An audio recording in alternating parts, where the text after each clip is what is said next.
네, 안녕하세요. 소진의 독서실에 오신 것을 환영합니다. 자, 오늘 날씨가 많이 쌀쌀해졌죠? 아침 저녁으로 너무나 쌀쌀해서 감기 걸리지 않도록 옷도 따뜻하게 입으시고 건강 유의하시기 바랍니다. 자, 오늘 평화의 어머니 한학자 천재님의 자서전 179페이지 고아들을 누가 품어야 할까요? 라는 제목으로부터 읽어드리도록 하겠습니다. 내가 너희를 고아와 같이 버려두지 아니하고 너희에게로 오리라. 나는 이 성경 문구가 내가 걸어온 길을 압축해 표현한 말 중 하나라 생각합니다. 하나님을 모르고 인생길도 알지 못해 방황하는 사람은 제 부모가 있다 해도 마치 고아와 같습니다. 나는 그들을 하나님의 품으로 인도하기 위해 긴 세월을 지나왔습니다. 1990년대 초만 해도 지방에서 행사나 강연을 한다고 하면 사람들은 제 머리에 고개를 갸웃했습니다. 첫머리에 고개를 갸웃했습니다. 특히나 여성들을 상대로 한 강연이라면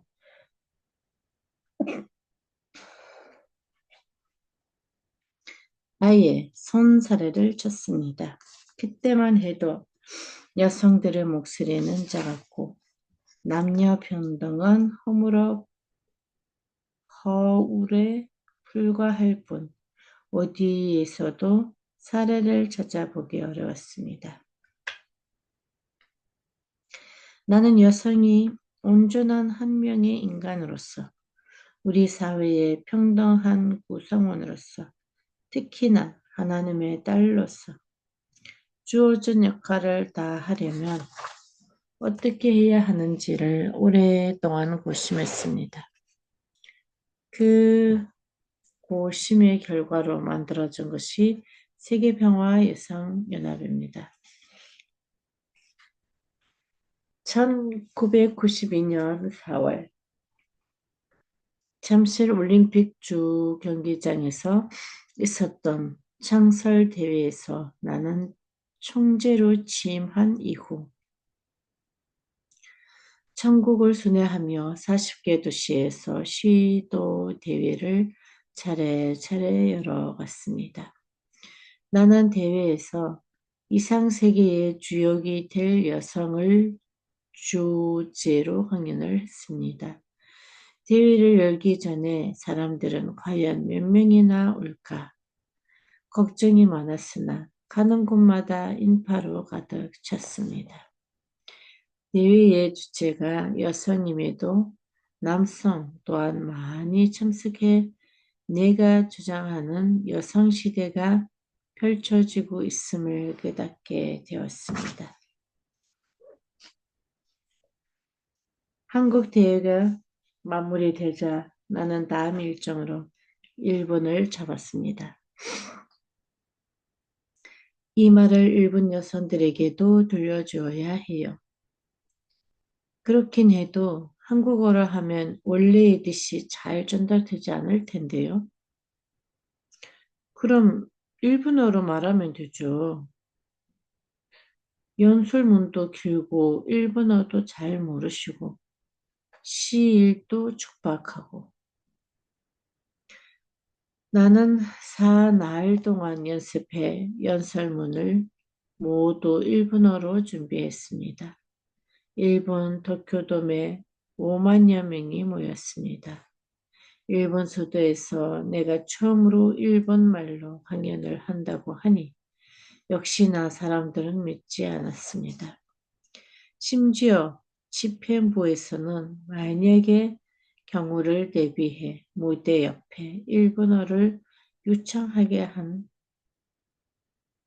구사할 수 있는 간부를 대기시켜 놓았습니다. 그런데 내가 연단에 올라 입을 열자마자 일본 사람들은 너무 놀라 감탄을 연발했습니다. 감격에 겨워 여러 차례 기립박수를 보냈습니다. 처음에는 어디선가 틀리겠지, 어디다 틀리겠지 기다리다 내가 한마디 한마디 뚜렷하게 말할 때마다 놀라움에 사방에서 단성이 터졌습니다. 나는 지치지 않고 5개2시를 순회하며 일본 여성들의 마음을 사로잡았습니다. 통역을 쓰면 훨씬 쉬웠을 테지만 나는 일본어로 된 강령문 전체를 완벽하게 소화했습니다. 일본 국민들을 고아로 만들지 않기 위해 철저히 준비했습니다. 고아가 되어 하나님을 알지 못하고 있는 현실을 내가 일본말로 또박또박 일러주었습니다. 이제 미국으로 가야 해요. 힘들지 않으시겠어요?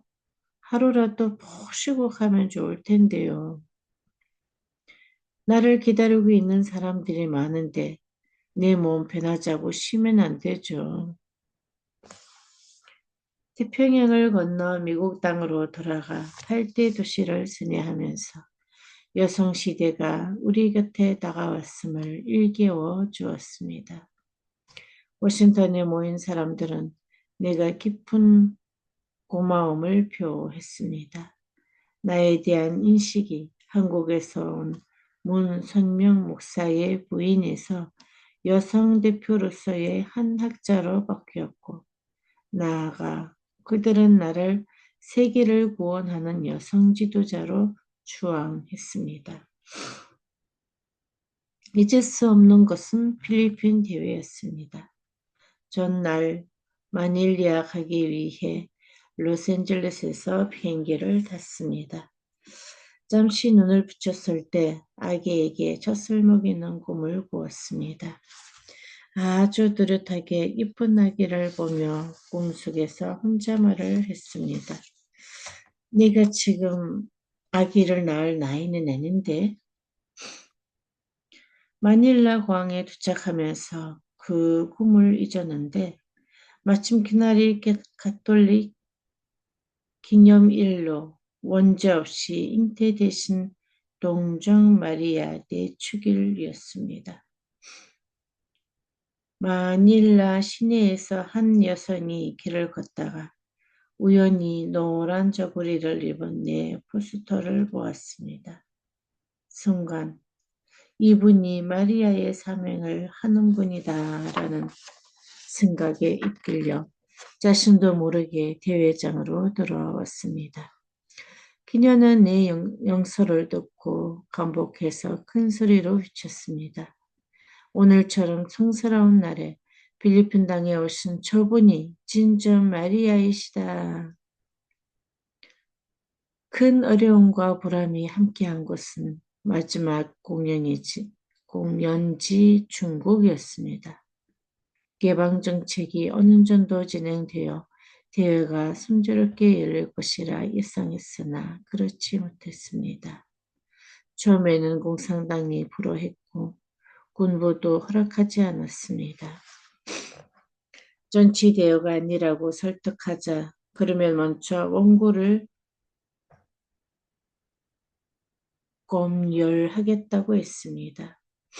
당에서 원고를 검열하는데 일주일이나 걸렸습니다. 이런 내용은 곤란합니다. 그들은 몇 번이나 회방을 놓았으나 나는 양보하지 않았습니다. 정치와 무관하게 여성이 대회에 추첨임을 강하게 내세우자 결국 저들도 허락하지 않을 수 없었습니다. 그때 덩샤오핑 전 주석의 아들 덤부팡은 장애인으로 50만 회원을 둔 중국 장애인협회 회장이었습니다.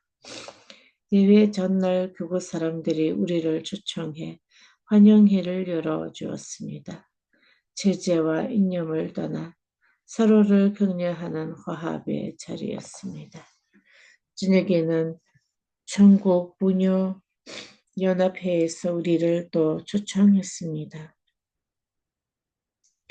처음에는 잘 모르는 처지라 서로 어색했지만 곧 친구가 되어 즐겁게 노래를 부르며 화동의 시간을 가졌습니다. 그러나 환영화와 강연은 별개였습니다. 나는 처음에 원고 그대로 거침없이 강연을 했습니다. 공상국가에서 하나님이라는 말이 한 번도 아니고 수십 번이나 나오자 사람들은 놀라움을 금치 못했습니다. 나는 담당했고 응당 그래야 된다고 생각했습니다. 베이징 인민대회당에서 그런 강연을 했다는 것 자체가 가히 혁명적인 일이었습니다. 그렇게 1992년 한 해 동안 세계 113군데에서 강연을 했습니다. 한국을 떠날 때 각 도시에 어울리는 옷을 여러 벌 준비해 가는데 돌아올 때는 한 벌도 없었습니다. 거의 1년 만에 집으로 돌아오자 문촌지는 수고했어요 라고 말하다가 문득 물었습니다. 그런데 결혼 반지는 어디 있어? 나는 내 손을 보았습니다. 일본으로 떠날 때 끼고 있었는데 없다는 것을 그제야 알았습니다. 반지가 없네. 누군가에게 주었겠죠. 누굴 주었어? 주긴 주었는데 기억이 나지 않아요. 받은 사람이 잘 간직하고 있거나 아니면 팔아서 살림에 보탰겠죠? 준 것은 그렇다 치고 누굴 주었는지도 모른단 말이요. 나는 늘 그래왔기 때문에 대수롭지 않게 여겼습니다. 우리 부부는 상혼식을 올린 후 신혼여행을 가지 못했습니다. 나는 그것을 마음에 두지 않았으나 남편은 늘 미안한 마음을 지니고 있었습니다. 세계 순회 중 네덜란드에 들렸을 때 아끼고 아낀 돈으로 큰 마음 먹고 작은 다이아 반지를 사왔습니다.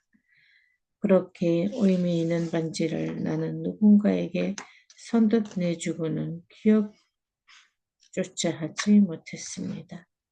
나는 주기도 잘 주지만 주는 즉시 그 사실을 잊어버립니다. 자기 몸에 지는 것을 주고 사랑을 주고 심지어 생명까지 주어도 잊어버리는 사람이 하나님 앞에 제일 가까이 갑니다. 나는 팔이 부르들 때까지 세계를 돌며 여성의 참다운 가치와 사명, 하나님의 사랑에 대해 들려주었습니다. 하나님을 모르고 참 부모를 알지 못해 전의 고아가 되는 것을 막기 위해서입니다. 우리는 참 부모를 모시고 살아가야 갈 때 모든 것을 잃어버린 고아에서 벗어나 참된 행복을 누리는 하나님의 아들, 딸이 됩니다. 자, 오늘 여기까지 하도록 하겠습니다.